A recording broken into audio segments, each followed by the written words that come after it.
So, hey, good morning. It's a pleasure to have you all here. I'm Carlos Afonso for the Institute for Technology and Society of Rio de Janeiro, ITS Rio. And this is a roundtable jointly organized by ITS Rio and Center for Communication and Governance at the National Law University, New Delhi. So the purpose of this roundtable is for us to take this time to discuss questions around artificial intelligence and inclusion. This is a follow-up from an event that we jointly organized with our friends from Berkman Klein Center at Harvard University back in Rio de Janeiro from November 8 to 10.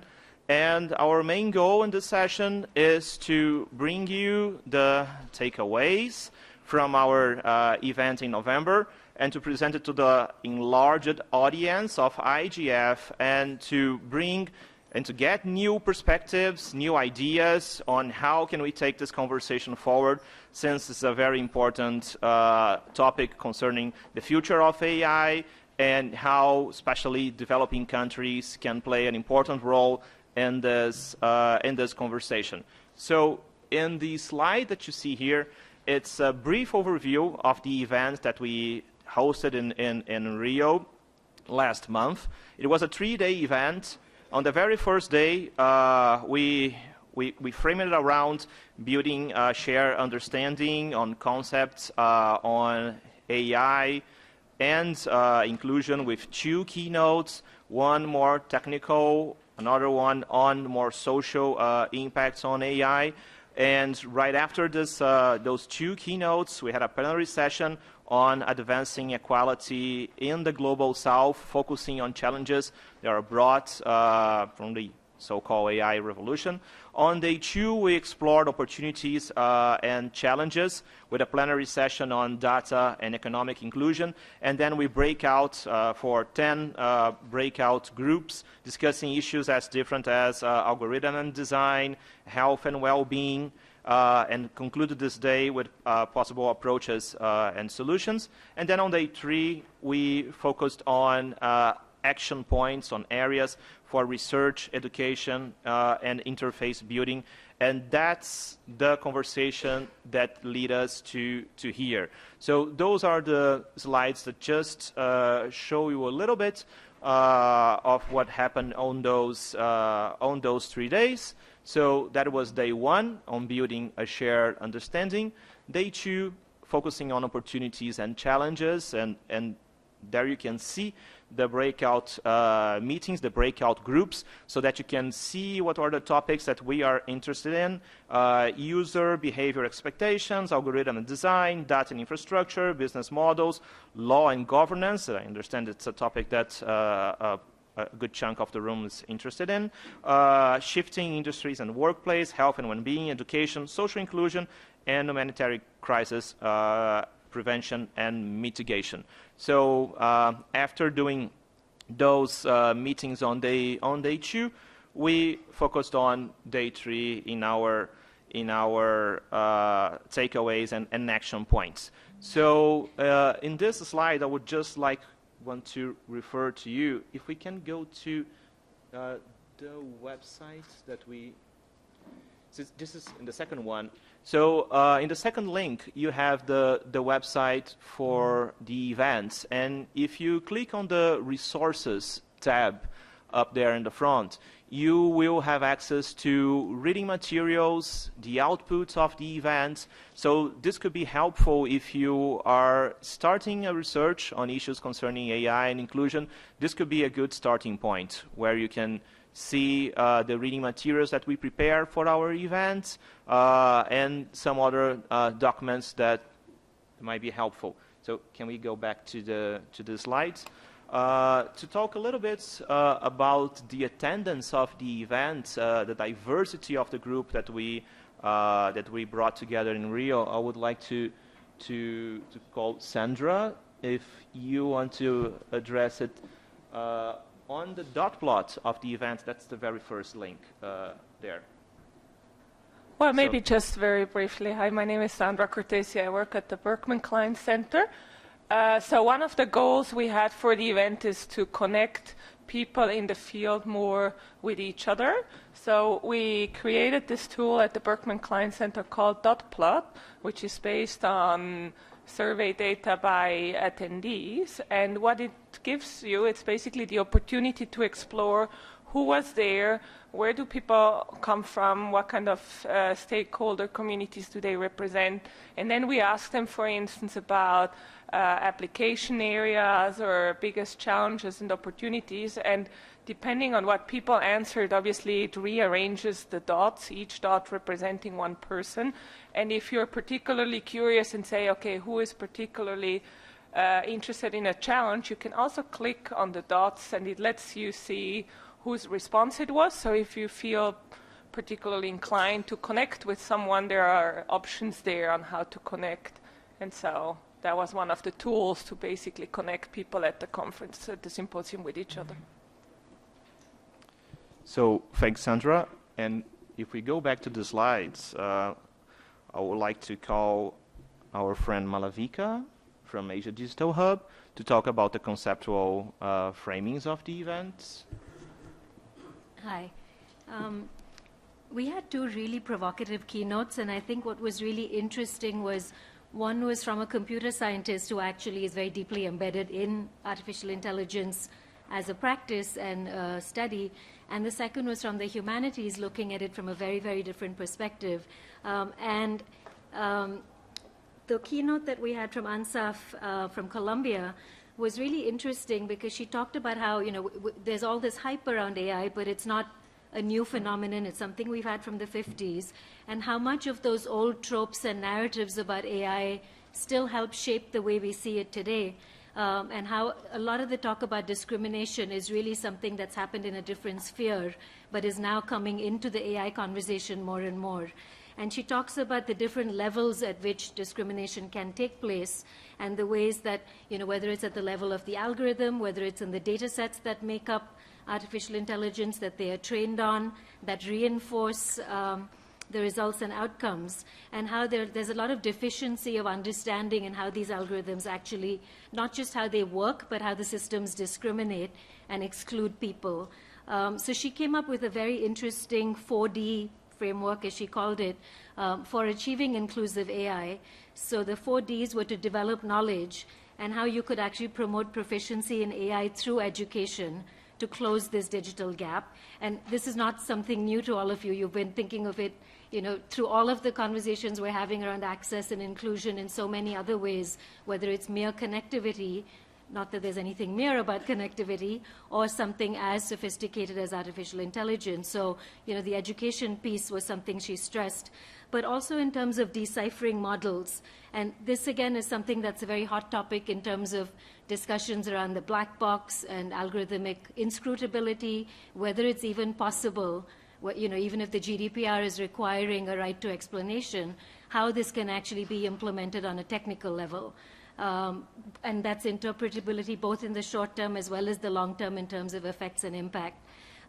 She also stressed the need to de-identify data and how if we could actually achieve some level of anonymity in the data sets that are being fed into AI systems, that's also one way in which you can actually prevent discrimination or minimize it and preserve the privacy of the people that are represented in the data sets, because ultimately it's not data, it's people behind all of the data, and we have to remember that.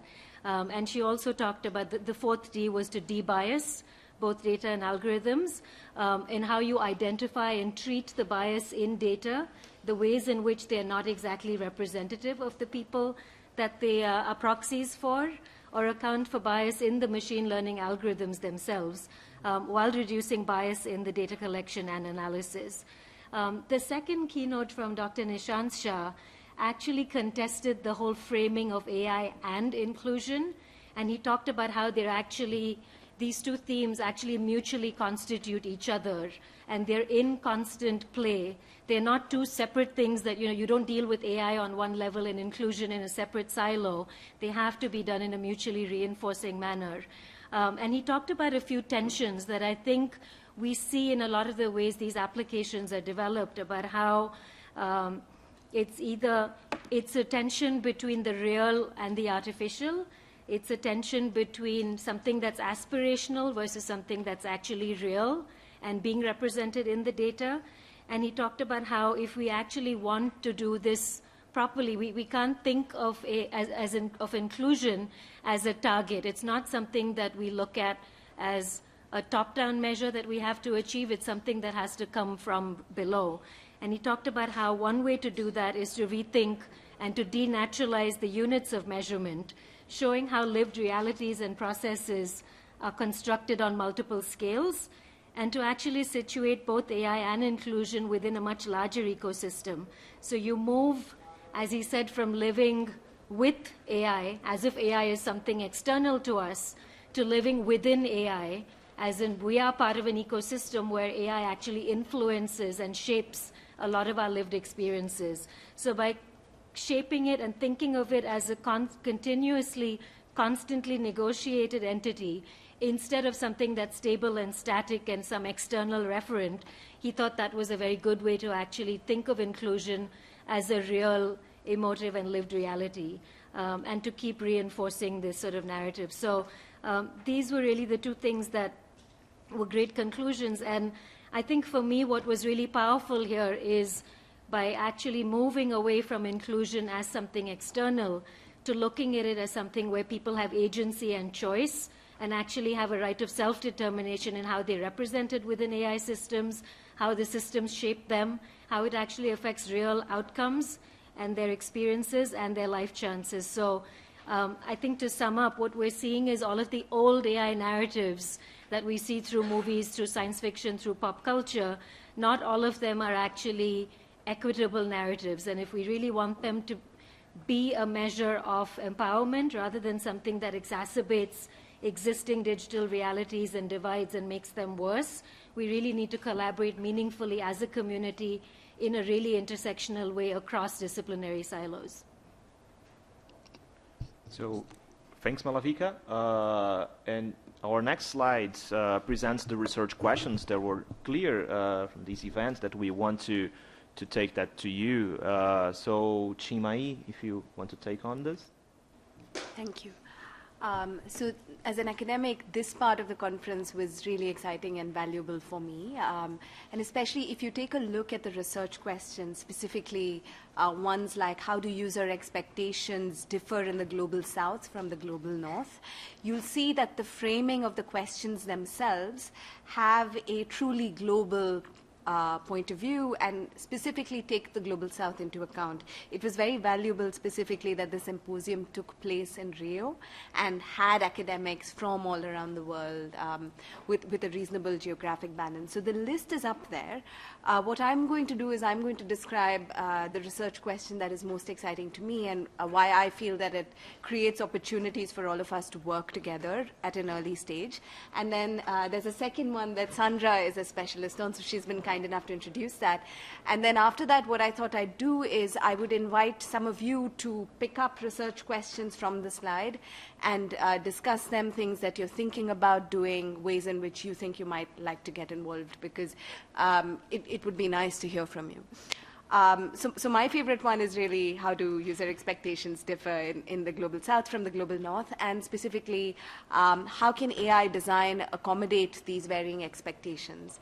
As someone that has worked on internet governance for a while, and as someone that was lucky enough to get to moderate the panel from the global south in which my colleague K.S. Park was, it was valuable for me to think about how the internet governance narratives are useful in understanding how we want to engage now with artificial intelligence. So you know how architecture has been seen as very influential with internet governance, but increasingly there's been a lot of complaint that the architecture has been created in the global north and doesn't often, in a lot of cases, doesn't account for the very specific problems that are created in the global south. So it's great that for AI, researchers are being encouraged to think about this from a global south point of view and to engage with norm formation at the architecture level early on. And that's something that we're quite keen on getting involved with. Sandra, if you want to discuss the one about youth as stakeholders. Well, one of the questions in the room was, as many people at the symposium came from areas such as, for instance, education or health, a key question was, how does AI-based technologies, how do they impact young people? By young people meaning usually 12 to 18-year-olds, so minors. And we were particularly interested to continue explore questions around education and well-being. But there are other areas that we think are also relevant in the youth context, such as, for instance, the future of work. What are the skills that we need to equip young people with in order to be successful in this new environment? We're interested in questions around privacy and safety, so how can some of these technologies be used to enhance young people's privacy or to protect them from harm? And then we are also interested as a community at the event, but I think beyond it, to look at entertainment questions and, for instance, can AI-based technologies, for instance, enable creativity among young people, or how does it affect other areas where young people are increasingly contributing and participating in different ways? Thank you. Carlos, if I can take your permission to see if anybody else would like to discuss the questions. If anyone wants to take a look, is there a question up there that you're researching, that you're interested in? Yeah, I got it. Please.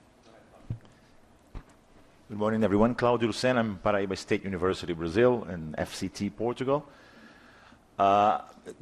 I'm doing research on the field, but specifically relating the landscape is AI and law enforcement, so I don't think anyone is specifically designed over there, but still, I'd like to take the opportunity to make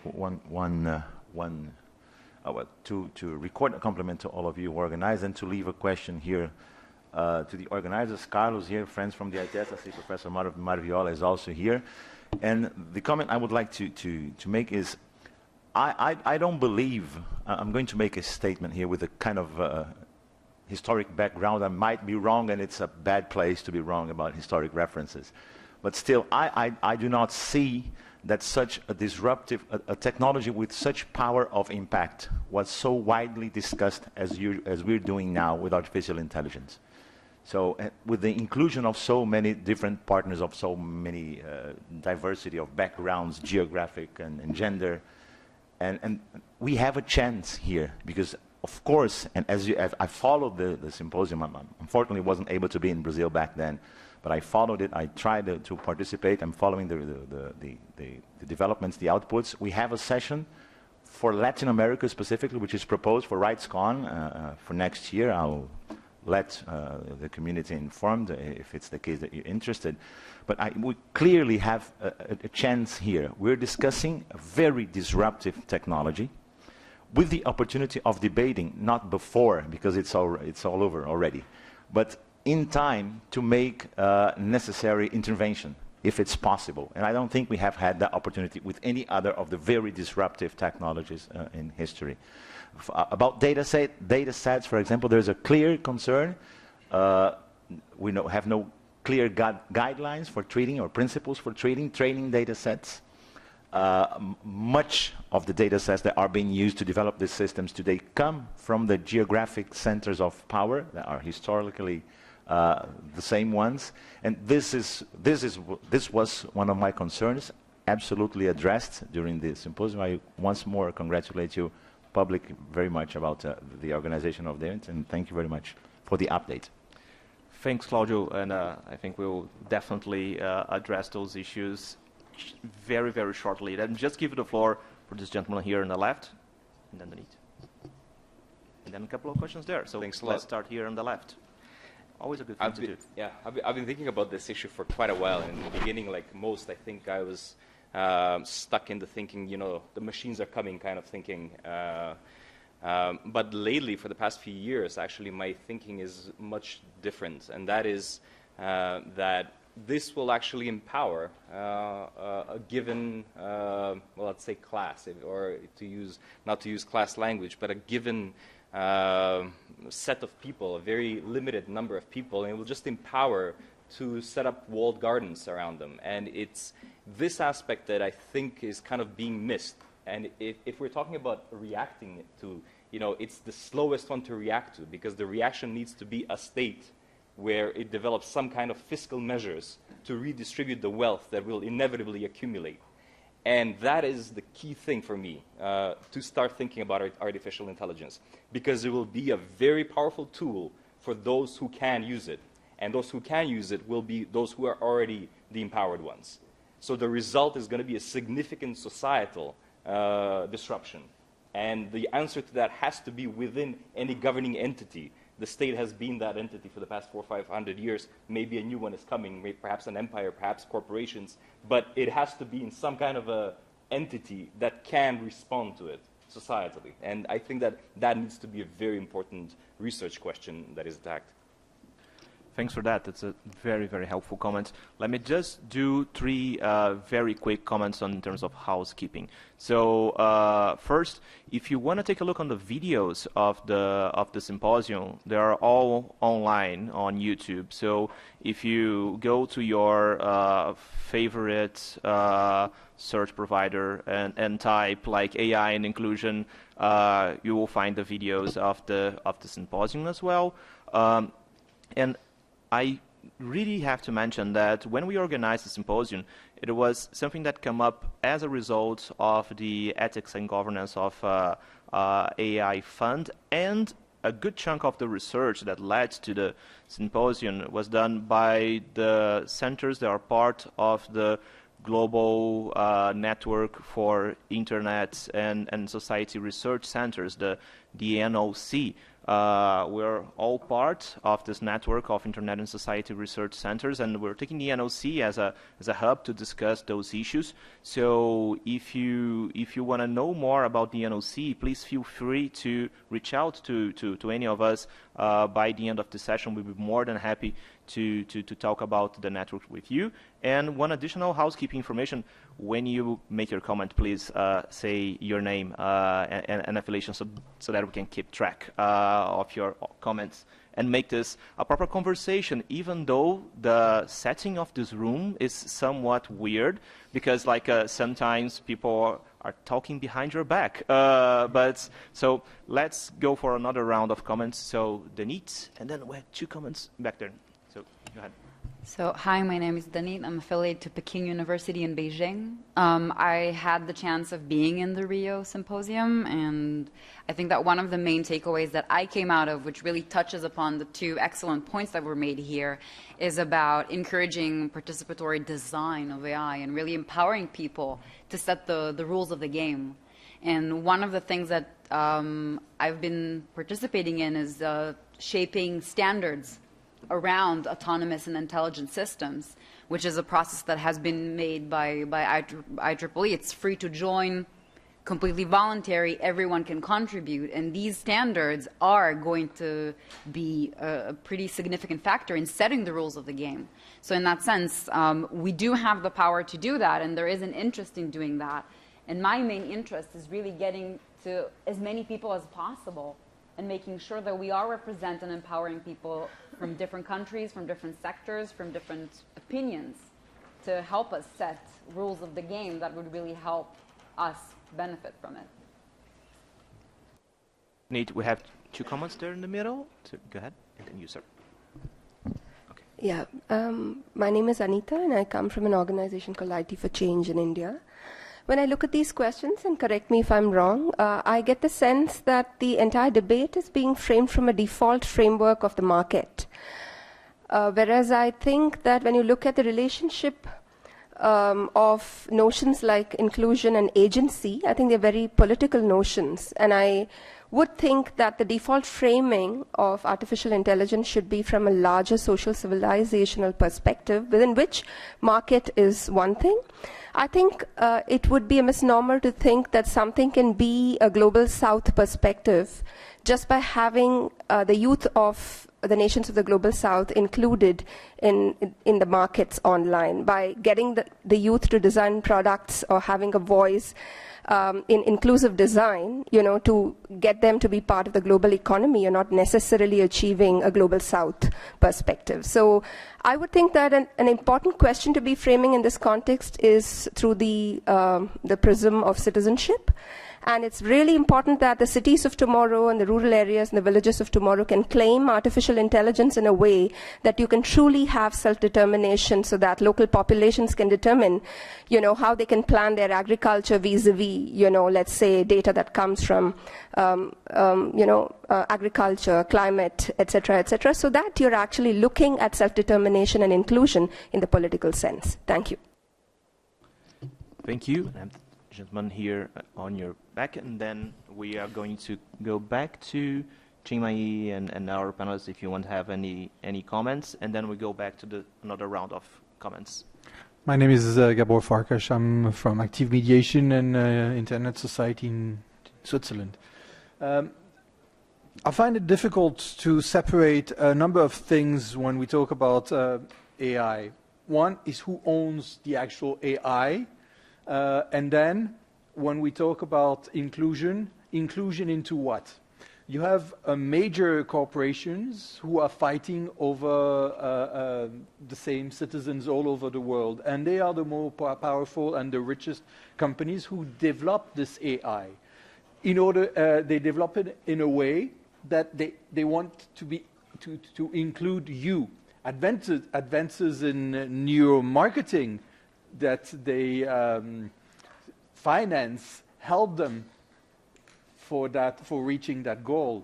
The people who are doing research in AI in universities also belong to Facebook and Google and use these systems, and possibly are influenced by the AI that these large organizations are using, and are being, maybe with the aid of the advances of neuromarketing, maybe a little bit manipulated towards a direction they don't really necessarily want to go towards. So the question is, how do we reconcile the benefits that AI gives us by understanding how we work, and all the information that we provide this AI that is used by the owner of the AI to get us to do things that we not necessarily want to do? Thank you. So comments, reactions, so that we can take the conversation forward. I wanted to say that the beautiful thing about the IGF is really that you get to have this conversation with a series of stakeholders. So thank you. I know that we're taking notes, and this will be a part of the conversation. Just a quick side note, I don't know how many of you saw the AI Now Initiative's latest report. I think that you might find that some of the framing is just that the people at the symposium were probably a part of this universe of how AI is being developed, where it's being developed. So it's not so much been a pandering to the market, so much as responding to the direction in which it seems to be going. But we accept that there are probably additional questions that we should be asking, and we're grateful we've noted this down. And hopefully in the end, Carlos will tell you how there can be further engagement for anyone who's interested. Thanks, Chinmay. Let me just have two comments from Parminder, and Stephanie has raised their hand. So, Parminder, if you wanna take the floor. Thank you, Carlos. I'm Parminder from IT for Change. Some of my comments were anticipated by my colleague Anita here already. And I would put it the same in a somewhat different language. What I think I'm surprised with is that artificial intelligence, as many speakers have described here, is a structure of power here. It's not a small thing. The whole power structure is not changed with artificial intelligence being a big element in it. And how can we even address the question of inclusion without mentioning the word regulation in the whole set of descriptions I heard and the question? Because we cannot individualize this. As an individual, how many ever people we may touch, they are powerless against these big structures, and only structure can meet the structure, and that structure is regulation.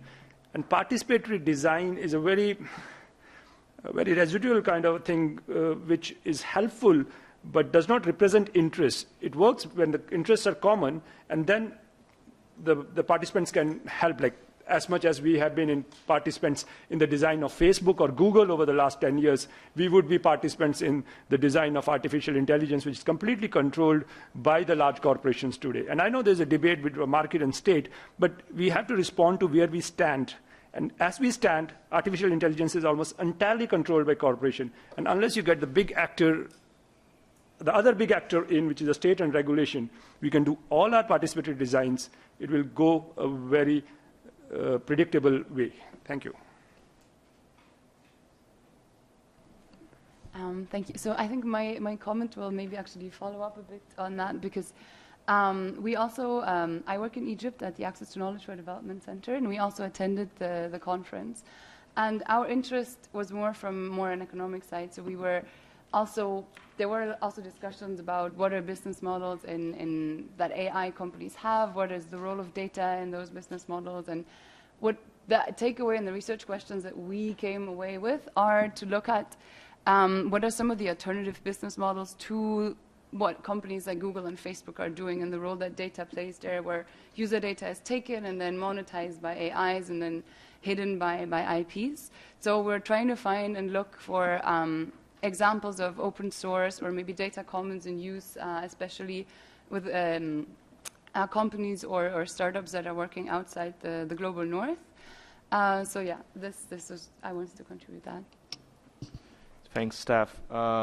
So the idea of bringing the research questions to you is to have a glimpse of a couple of questions that we made ourselves during the event. But the idea, of course, is for us to push this conversation forward and take to solutions and to action points that we can actually cooperate on this subject matter. So to discuss with you about some action points and solutions, I will ask Urs Gasser from Berkman Klein Center just to briefly address what are your ideas on solutions and action points after our event in Rio. Thank you so much. Hi, everyone. And just kind of to highlight a few things, perhaps importantly, this was 3 days of conversation among 170 people from more than 40 countries. It's been extremely rich conversation with dozens of breakouts, so I cannot do justice to the richness of those debates, but in the spirit of carrying it forward, I just want to share four takeaways for me personally, and it's a little bit like PowerPoint karaoke because someone else drafted the PowerPoints, not me, so forgive me for that. While we were listing through the symposium and also in advance the various challenges that AI poses for inclusion, including some of these conceptual questions, I think one theme that emerged while moving from problem description to solution space is what's even the right altitude that we need, and it goes back to actually your comment. So what's the perspective we need to adopt? I think what crystallized is we need to look at it as an ecosystem level problem. The disruptions we see, they're fundamental, there are structural shifts happening, and we have to address them at the systems level. There was a lot of debate actually, how much can it be pushed down to the individual? So that came up. For instance, when talking about education and skills, right? So do we just re-educate people and the individual has to learn how to succeed in this new world of AI in order to participate meaningfully in society? Is that the approach? And there was a lot of skepticism that you can push it back to the individual to succeed, but rather that we need governments, that we need a nation state to intervene. So this ecosystem level perspective, that was an important one. I think one analogy that was resonating with me is to look at it as a problem as big as our environment and environmental protection. So that kind of was the first takeaway. The second takeaway for me when we were discussing and brainstorming possible solutions to some of these inclusion problems was about interdisciplinarity. It became clear, and I think is confirmed over and over again, how hard it is to talk about AI-based technologies and inclusion across disciplines. Computer scientists and engineers may have a very different perspective than the social scientists, than the ethicists, and so forth. So we were struggling even with basic language issues and vocabularies that we don't necessarily share from the beginning. Of course, here at IGF we have an advantage because we have been working together for a while, but I do feel this is a big challenge going forward. So just when the term citizenship was mentioned, it's a great term for many of us, but then it doesn't work for other parts of the world. So, you know, we can replace one term with another, but there is strong disagreement even on these basic terms. So it's a hard problem, I think. How do we create this interoperability across disciplines and across concepts, and how do we even translate fundamental terms from one area to the other? The third takeaway for me was, again, going back to something that was said earlier. What crystallized during the conversations is that there are sometimes perhaps social solutions to technical problems and vice versa, technical solutions to social problems. In the category of social solutions to technical problems, going back to the problem of unemployment and the impact of AI on labor, the idea of a universal basic income, or the idea of a solidarity fund, that not only the advanced countries may benefit from the technology, but that we have some sort of a shared benefit of these technologies. The robot tax is another example of social responses to technically induced challenges. On the other hand side, technical solutions to social problems, going back to something that Malavika mentioned, we zoomed in on this problem of bias and the different sources of bias when it comes to AI-based systems, whether the bias is within the data set, whether the bias is with the people who are creating and designing the systems, or whether the bias is with us in society. And how do we deal with these different sources of bias? It's just kind of one deep dive. And one technical solution was focusing on bias in data sets, and there was quite a bit of conversation and education also by the computer scientists and data scientists. How can we de-bias data sets and actually have training data that doesn't share some of the characteristics that we share as a society, which is typically a deeply biased society. So the last point I want to make is that also was a cross-cutting theme, is about timing and speed. I think there was broad acknowledgement that the inclusion train is moving fast, that decisions are already made, who's in, who are the winners, who are the losers, and that we have to be really fast as a society, as policymakers, as decision makers, to not miss this window of opportunity that, as I mentioned earlier, that we really put the right policies in place to make sure that the next wave of technology benefits all people equally and doesn't increase the existing gaps and divides. And so how do we do that, particularly going back to the research questions, where we have such uncertainties, where we don't have a strong evidence base yet, where, you know, study A says Y and study B says another thing. So we have to act under conditions of complexity and uncertainty. We don't know many things, yet we have to make decisions. What does that mean? What new types of governance frameworks do we need? How can we make sure that we bake learning mechanisms into our policies and legal frameworks?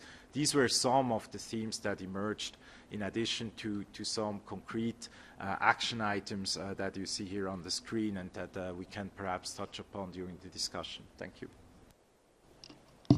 So let me open up the floor for comments. So go ahead, in the left. My name is Walter Natris. I ran a workshop 2 years ago in João Pessoa, where basically the same sort of questions were addressed like we have now, and perhaps it's good just to share a few outcomes.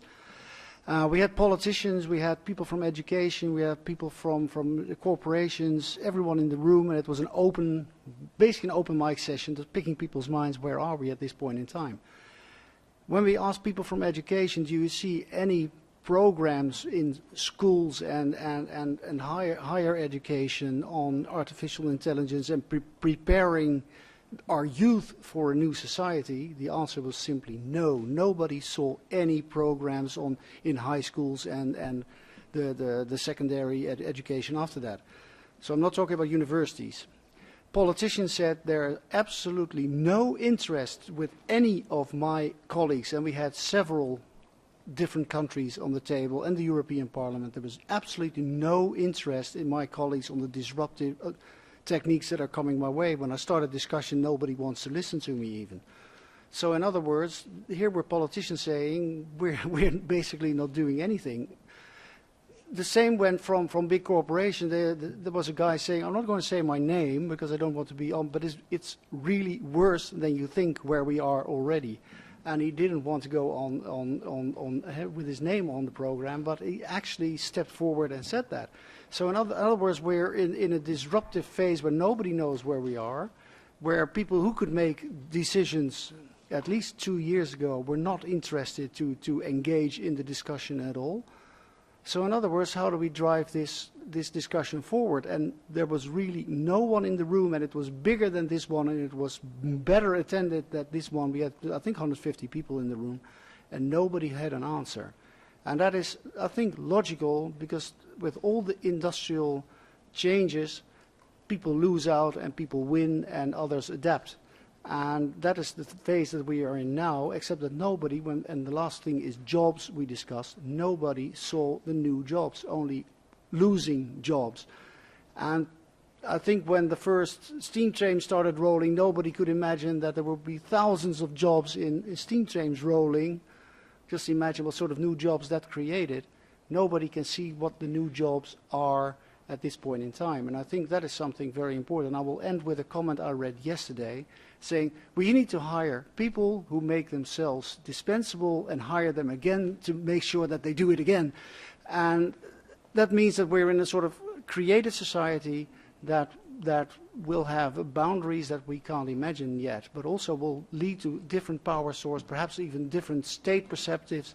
But we're in a very disruptive phase, and I think when we end this phase of the IGF, perhaps 2025 or something, that we may not even recognize where we're living in. And that's what I'm deeply convinced of. But I don't have an answer, sorry. Just a lot of questions for you.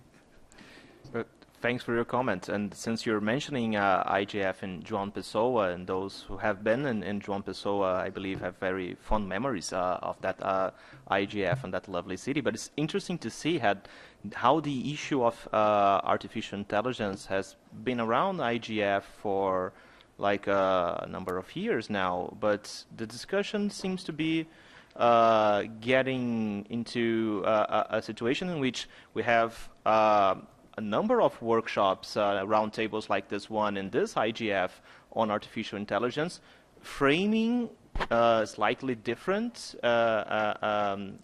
scenarios of the issue of artificial intelligence. But let me just go back to you and say, like, what do you see changing from 2015 to 2017? So after those 2 years. Well, that's a very hard one, because I'm not in artificial intelligence. I just facilitate workshops, basically. But when I pointed the lady completely to my right presenting, the questions you asked were exactly the same that we asked in that session. So in the questions, there's no difference. I think that a session like you organized for 3 days, that is something which may have changed in those 2 years. So there's more perception of the urgency. But just as an idea, if it's when it's 2018 and wherever we are, some say Hong Kong, we'll probably hear pretty soon, then why not do a session like that, completely innovative to the IGF, and bring all these minds together into the room, from industry, from government, and try to come up with some sort of a framework or some sort of an action program that you take then out of the IGF again. And I know that that sort of programs do not exist. That's something I'm working on right now to try to make that a feasible thing, and I won't discuss that discussion here. But that is something which, if you think it's of interest, there are so many bright minds walking around here that may not attend your academia conferences, but are here? And what could that change in the perception of a topic like this, which is, as I said, one of the main topics that we should be discussing right now and are at IGF? But what can we change at the IGF? Mm-hmm. Just as a... Yeah, I couldn't agree more, and that I think it's really showing that we have this discussion being so, I wouldn't say well represented, because we have like a good number of events, panels, and workshops, but by the end of the day, are we able to get a conclusion from all of those events that could really push this conversation forward? And then IGF can live up to its mandate in being this hub that brings people together to really advance a conversation on one particular topic. Let me just, Chima, if you want to address something, then I'm going back to Claudio and to Luan back there. I want to say that actually the purpose of a follow-up like this is exactly that we get to meet people like you, and we don't rest in the academic silo. So it's great that we had this conversation, and I hope that you'll feel free to approach all of us. But I also wanted to make a side note as someone that has asked the same questions over and over and over for many years, as I know have my other Indian friends, that there's a value to that. I know it's exhausting, but there's a point at which everything aligns and it works out, and we should continue asking and continue thinking about it. So just in clarity of the order. So Malavika, if you want to jump in, and then here on the left, and then we go back to Claudio and Luan. I think a quick response on the education point as well is that looking at the intersectional aspect, I think what we've seen is the trend so far has been that everyone else has to learn how to code. We have to learn, non-technical people are asked to do the labor of learning how the technology works in order to safeguard our rights. But I think as these issues of bias and discrimination are getting more traction in the mainstream media now, we're seeing a little more of a shift to saying, actually, why don't all of you computer scientists learn something about ethics and the law and governance and regulation, because it has to be a problem that's solved jointly by different disciplines. I mean, recently we had a thread on the Berkman, in the Berkman community about saying, people say we don't have academic curricula that actually address ethics and design. Does anybody know of any? And it turned into such a huge flurry of information, and I think this happened on Twitter as well, that Arvind Narayan kicked off something, that there are now very, very huge resources of all the different syllabuses that exist out there that actually try to address this problem. So I think that's one way that we can actually help. And I think the other fact is that it again comes back to what Anita and Parminder were saying, that and you mentioned as well that you don't actually work in AI. I think that's a fundamental problem. None of us really work in AI as computer scientists, except we're all required to understand this because of how game-changing it is. The amount of labor of everyone around the world saying, here's what I'm an expert on, how is this affected by AI? Or how can I actually help change it? The whole world has to work on AI whether they like it or not, either because that's where the funding is, right? Or that's where the movement is. And it's sort of become we've reached a point where it's hard to say you don't affect or are affected by AI, or that you don't work in it, because something you do is being touched by it implicitly or explicitly. So I think that's a fundamental problem, that people who aren't experts in it still need to understand how to navigate it. So I think all these questions around participation are so important, because, I mean, this is a very reductive summary that we're giving of a very rich conversation, as was said, but if you look at the materials, you'll see words like colonialism, imperialism, subjects. They keep permeating the conversation. So I think it is something very, very rich that I think there are and there are a zillion more research questions than the ones on that slide. So we would really encourage you to play with the material that's already out there and add some more.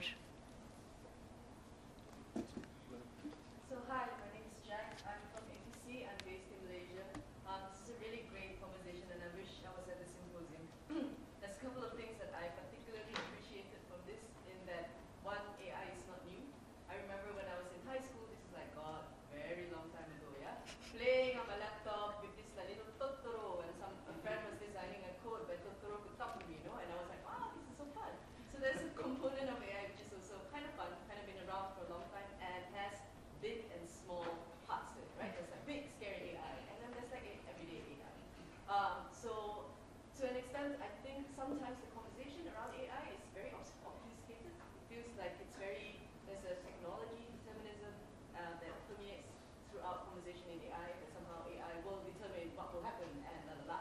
So that's that. And then the other is like, it's this big black box of I'm not sure, and we need computer scientists in the room to be able to talk about it, which if you run it parallel to the conversation on the development of internet, then you realize that actually social justice activists has been there from the beginning as well, trying to unpack this. So also to reclaim that kind of, you don't have to be a techie, or actually you probably are already designing some kind of mathematics. If you use Excel, you've done something, yeah? So sort of demystifying that piece and then unpacking it to see what's the big piece and what's the small piece and where's the pieces for engagement. I really like the ecosystem input in that it is an ecosystem approach and that we need to look at it that way, and the interdisciplinary approach as well. I find that really, we can't do research without this lens anymore. And I just wanted to go back to Anita's points around agency. It is a political question. I think it's absolutely right. We have to begin from agency. And I would like to see much more conversation around AI that is also about, well, how can we design AI that sort of enables greater agency and decision making, rather than sort of impact and removal of it. And finally, inclusion is a political thing in that not everybody, A, wants to be included, and that B, an inclusion assumes a center. This is not my thinking, it's somebody else's brilliant thinking. But that it assumes a center that then brings the periphery to inclusion, which already erects a power structure. So to also think through some of our concepts around what is it that we want to figure out and make. Super, thank you. So we have 3 comments here. Yep, got it. So just gentleman who's taking notes. And then call the new one, and then we go here, and then KS. So Thank you. My name is Johnny Penn. I'm a Google Technology Policy Fellow at the European Youth Forum. I've been studying how AI affects young people in Europe, and I have many comments, but I'll try and just make a few short comments. Thank you for putting this on. This is wonderful to be a part of. I think to the question of how young people can be involved in the future of artificial intelligence, we should ask them and let them tell us how they want to be involved. And we should do it on channels that they participate in. A brief anecdote, the term designated driver in the United States was designed by Harvard School of Public Health in partnership with the Writers Guild of America, where they had TV characters on major television shows use the term designated driver to try and normalize the idea that driving drunk was bad. And so if we actually want to shift the cultural narratives that steer some of the conversation around AI, I think we can think about it in a big way without it becoming, propaganda, which would be bad. I think also that young people in this conversation have to be protected from exploitative experimentation. I think hyper-addictive media is already a problem and is going to be even more of a problem if you have kids and they use phones, and you probably know this intimately. If we don't start regulating the way that social media is designed to be like a gambling addiction, then I don't think we'll have the attention that we need from young people to start addressing these problems in depth. And I guess the last point I'll make is just, you have up on the board storytelling. I think that's really important. I think that, I don't know if this is an American example, but the New Deal was taught to me in high school as an example of kind of a joint initiative that got people back to work. And I wonder if there's some equivalent in AI, that what we're missing is a kind of unifying narrative of the future that we all want. And if we can start there, some of the details might follow. Thank you. Carlos? Me? Just a quick note on government engagement and government involvement. If we take back into 2015, I bet that was an absolutely right assessment. No government would even think of it. If we take the same measurement today, I think we might have a very different approach. And tomorrow at 9, we have a meeting with the Internet Society of China, where we list policy initiatives from various sources, including government. There are policy initiatives from a report in the White House, from the House of Lords in the UK, in the European Parliament concerning other things, but AI too. So that means, yes, it is exhausting. Yes, it is very hard. But I would risk answering Carlos' question. Yes, the IGF is the right forum for that, because it's because of meetings of that you organized in 2015 the AI for inclusion and the talks we have in IGF that governments even started. They're in very early stages, that's very true, but it's not the very same, they're not uninterested as they might have been in 2015. Thank you. Thanks, Claudio. Let me remind you, there's Parminder is organizing a workshop on this issue as well. Parminder, when it's going to be? On Wednesday afternoon, isn't it? Okay, so this is me doing publicity for Friends workshop. So, Juan, if you want to. Hello, my name is Luan. I'm from Brazil, from the Youth Observatory, and I'm a CGI BR fellow. I'm seeing all these proposed action items, like, I'm from Brazil, I live in Global South my whole life, and I'm seeing these proposed action items, like interdisciplinary education, sustained Global South participation and influence, and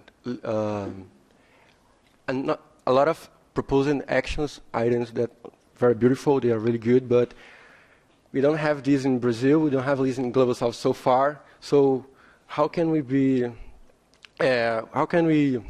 that things will change?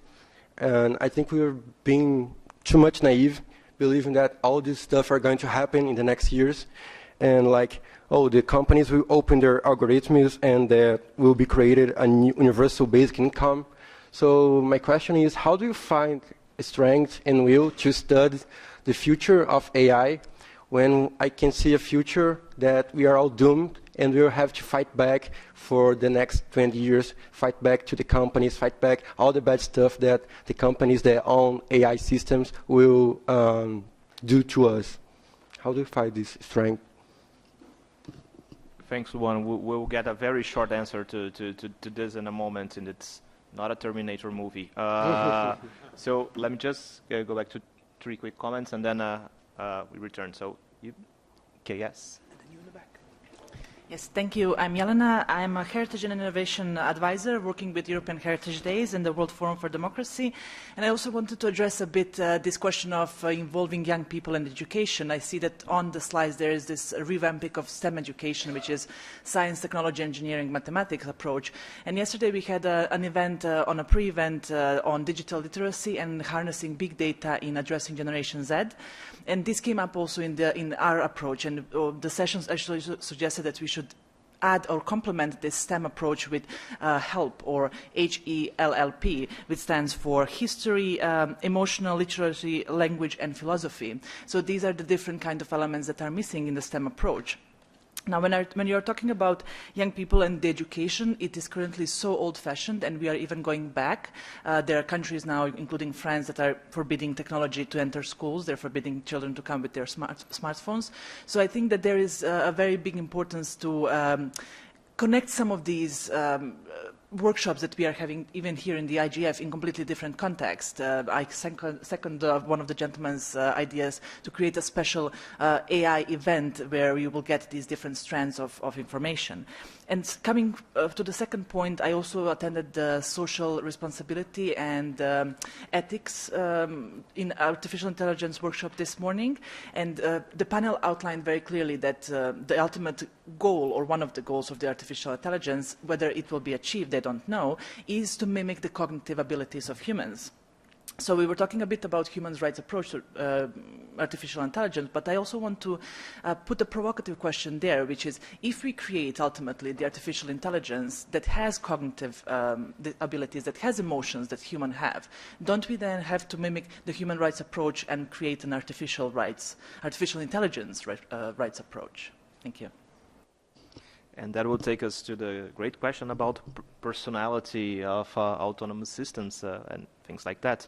Let me go back to KS, if you want to jump in. I think there are 3 layers of exclusion that prompted or supposedly prompted our meeting in Brazil and this theme of artificial inclusion.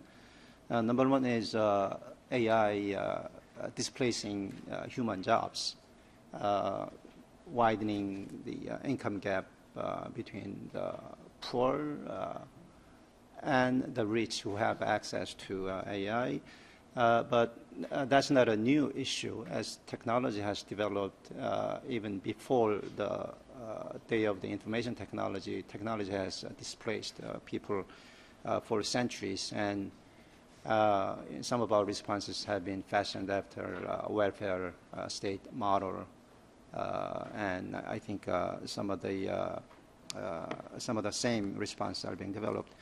The second layer of exclusion is some of our human decisions are biased in recruiting people, in evaluating other people's work, and if we automate that decision making, it can deepen that bias and worsen the discriminatory practices that we have engaged in unbeknownst to us.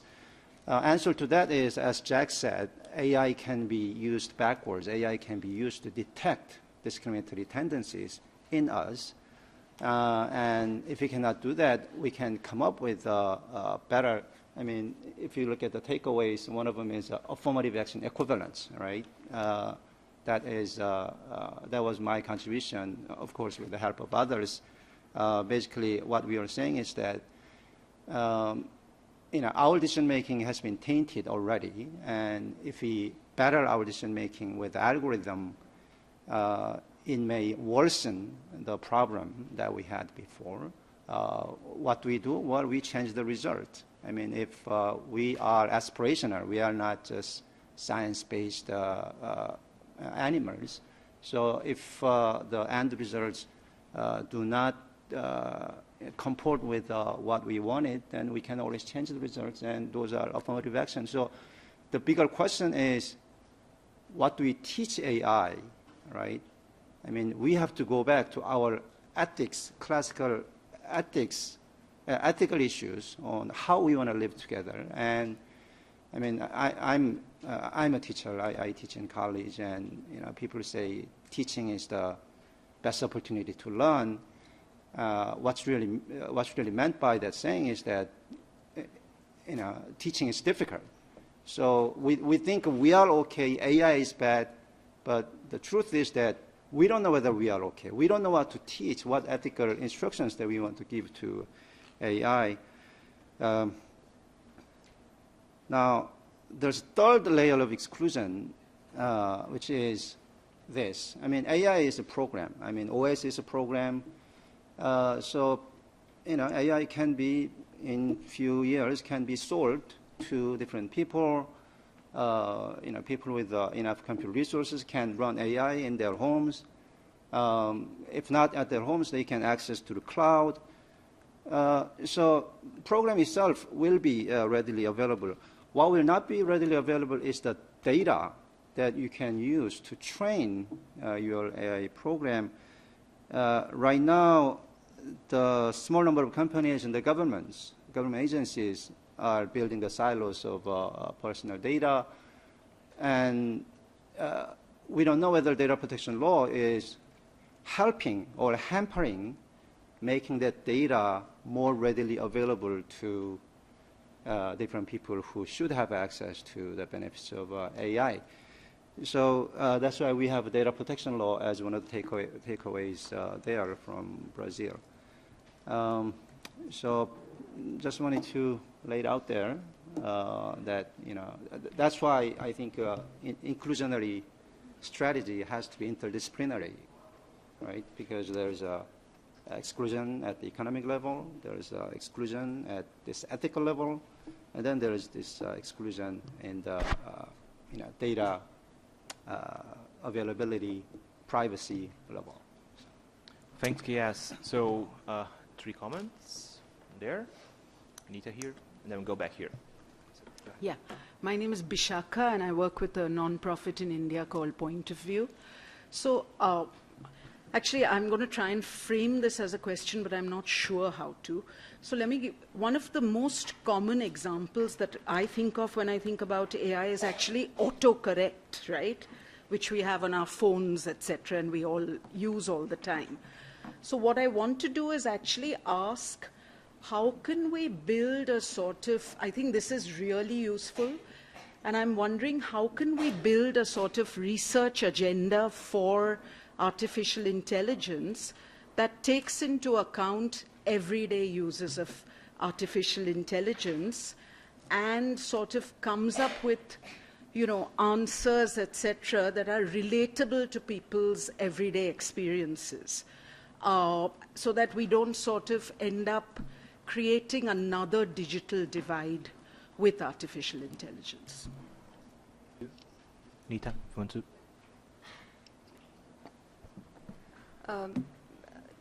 Carlos, just to point out the timing of the meeting.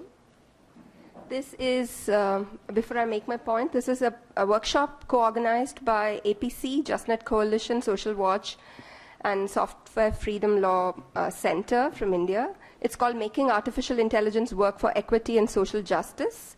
This is on December 20th, that's Wednesday at 15 hours, that's 3 p.m.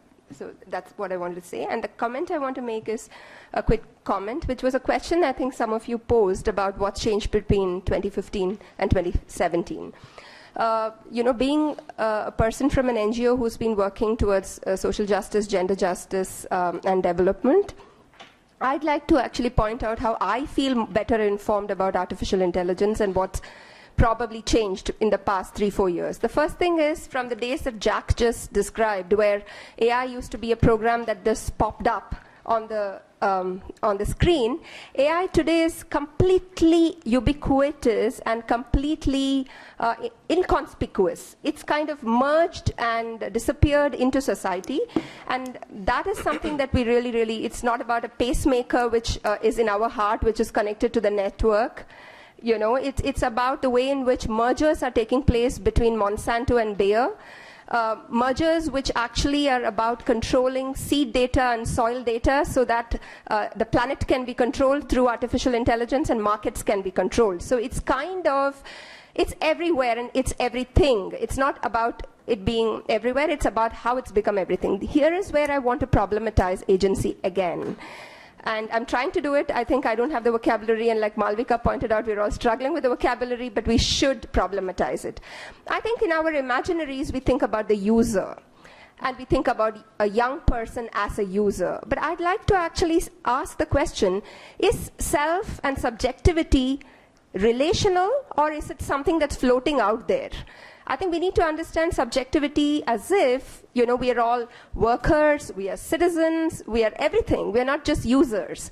So artificial intelligence has taken over even jobs. So at some level, it's a question that's economic, political, social, etc. So I would urge that the research looks at agency not like a free-floating something, but something that's pegged on structures of, so that the self and subjectivity we are talking about in self-determination are about a larger social structural phenomenon. This is not to deny individual rights, but it is to actually talk about the individual in relation to society. Thank you. So we are heading towards the end of the session, so we have 2 comments here. Then I'll go back to Sandra. Yep. Okay, so if you want to go here. Okay, yeah, thank you. Thank you. I'm Kirill Mitrov, and as a law student, my knowledge on this topic is quite limited, but still I have a remark and some questions I would like to hear more about. So just last month, we saw how Saudi Arabia gave citizenship to an artificial intelligence robot, and while this may have been an, an advertisement stunt, there are actually some important questions that it raises, such as what are the rights of artificial intelligence systems, and more importantly, what are their obligations, because we saw in March this year how a bot, artificial intelligence bot that was put by Microsoft on Twitter, within 24 hours it became racist and started promoting genocide. So then this raises another set of questions like such as what are the influence that people can have on artificial intelligence systems, under which set of framework and rules they operate, and also importantly what kind of repercussions there should be in case of accidents. Thank you.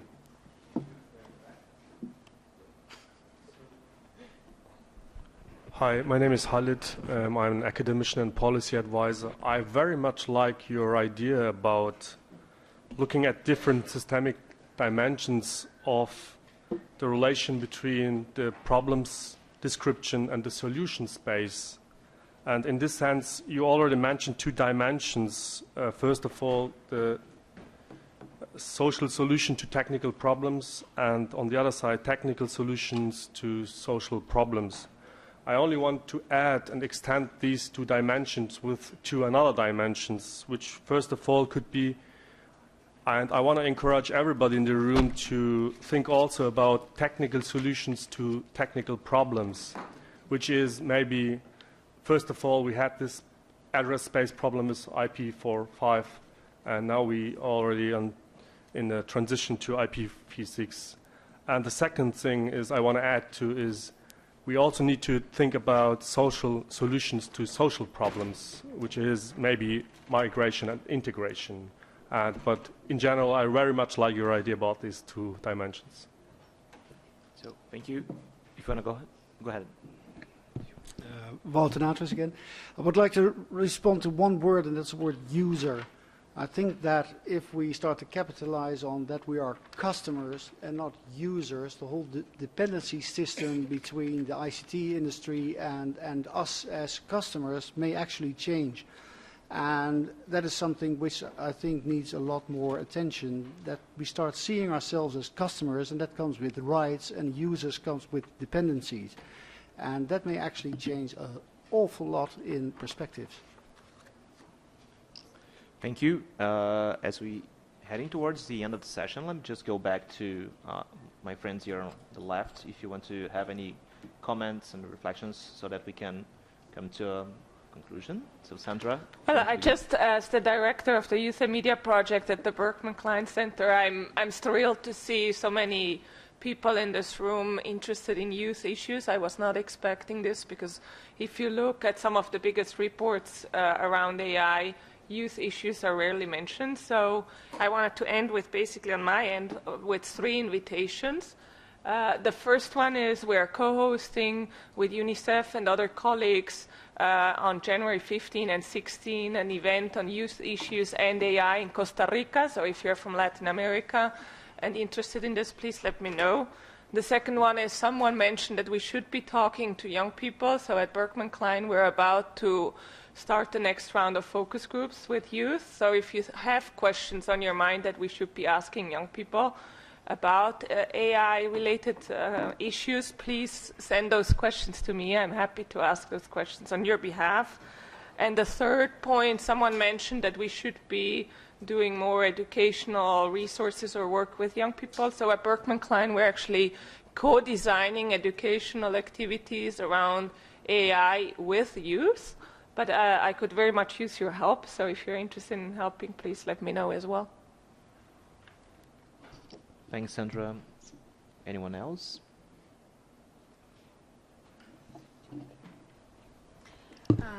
I wanted to say that we're doing this from a law and regulation point of view, along the lines of the initial question that I highlighted to you, that we're concerned that the Global South should engage from the start. However, I hear all my colleagues in the room, and I think that there's 2 threads to this. One is that what do we need to do immediately so that parts of these norms are not frozen while we're trying to get our act together on the other questions. And then the other is sort of the more forward-thinking questions.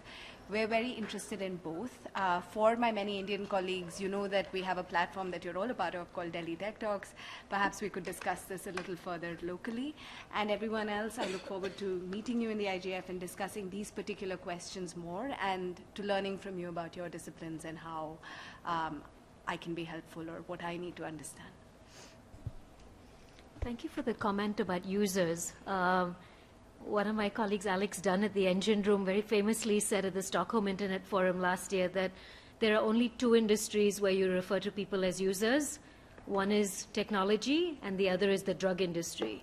And I think that says a lot, not just about addiction and power imbalances, but I think it says that, it talks a lot about the power structures in which we view them as something below and as an undistinguished mass of data. So I'm glad you brought that up.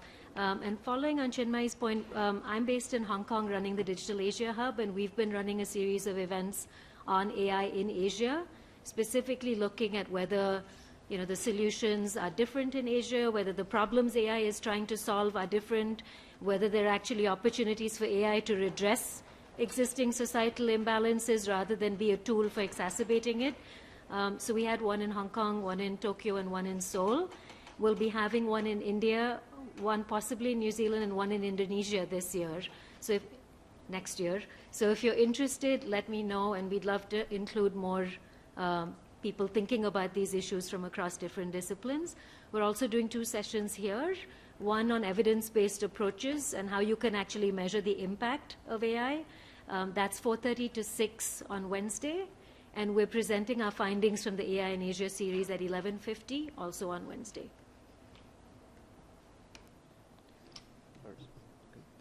So, guys, this is just a quick note to say that it's a big thank you for the comments and the suggestions as we move this conversation. Sebastian, you want to say something? I see a hand raised I in am the back. sorry, but Sébastien Bachelet, I want to say that I am user of my public transportation system. I am not user of drug, and I think I am a user of internet. And if we want to have this discussion, I think it's important to have it, but don't forget that I don't pay everything I am obliged to use with internet system, and therefore I am not just a customer. I am much more than a customer. I am a user. Thank you. Since we have 2 minutes, and it looks like we're getting to a discussion on the concept of user. And Sebastian, I really hope you're not addicted to private and polluting transportation. And quite the opposite. Let me just go back. You have a question here, so comment here, and then one in the back. Yes, thank you very much. I also wanted to say that for me, neither user or customer really works, because user has a different relation, and then customer means that it's purely business.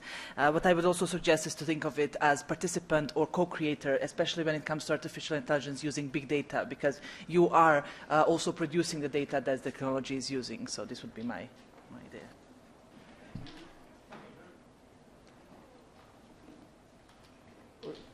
Yeah, no, okay, sorry. Yeah, see, user is early time. User is a definition of a human being in relation to the machine, and which I don't like, because you are defining human in relation to machine. I'm a user of machine. I mean, my subjectivity is centered on the machine, which is okay for engineers, but not for normal non-engineer human beings. So there is a customer and there is a citizenship, which the chair did say that is the, I was surprised to say it doesn't work everywhere, because why would customer and consumer or market work everywhere, and somehow citizenship doesn't work everywhere? We are in a kind of a neoliberal phase, which can easily be seen here. But I think we need to reclaim some parts of it. Citizenship is simply about everybody being equal and everybody having rights which come from a social contract. There's nothing more to citizenship. And I think this is a simple concept which everybody agrees to, superior to. Oh, well, so that's not what the chair thinks is the meaning of citizenship. And so all concepts are important. None of them can be removed. User is a concept, customer is a concept, but citizenship, again, is also a good one. Final comment here on the left. Be very quick. Just very quickly, I think that you gave, I'm sorry, I don't know your name, but you gave the key distinction here, and that is, if we understand this whole thing as relational, then it doesn't really matter if we're talking about a user, a consumer, a computer that is generating data. It is the relations that matter. And those relations are what we need to focus on, not the individual nodes. As much as valuable individual human life is, it's the relations that are going to be changing. And that needs to be our focus. Well, thanks for that. I'm afraid we have to wrap up. I'm sorry, since we're running out of time, and I believe there will be another session in the room. So this is just a big thanks for Sebastian for opening up this bonus track of our discussion on the concept of user. And I really have to thank you all for your comments and suggestions. This is just a quick reminder that you can find. Oh, you can see that much. That's the link for the event in Rio, the AI and Inclusion Symposium. And if you want to know more about the network, the global network of Internet and Society Research Centers, reach out to us. Guys, this was a pleasure. And my big takeaway is we need to make IGF a place where this conversation is organized, coordinated, that we can really advance this conversation. Thanks for taking part in this dialogue. Hope to see you in some other AI events quite soon. See you next time. This meeting has ended. Always wanted to do that.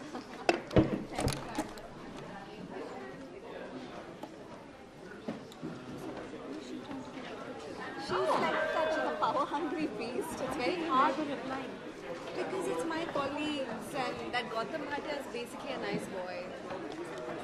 So he's also... I saved my comments for the Asia session. Yes, exactly. I also saved all my nice ones. Hey, how are you? Not too bad.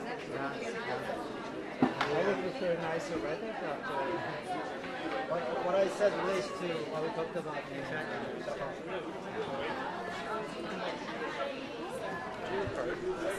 Did someone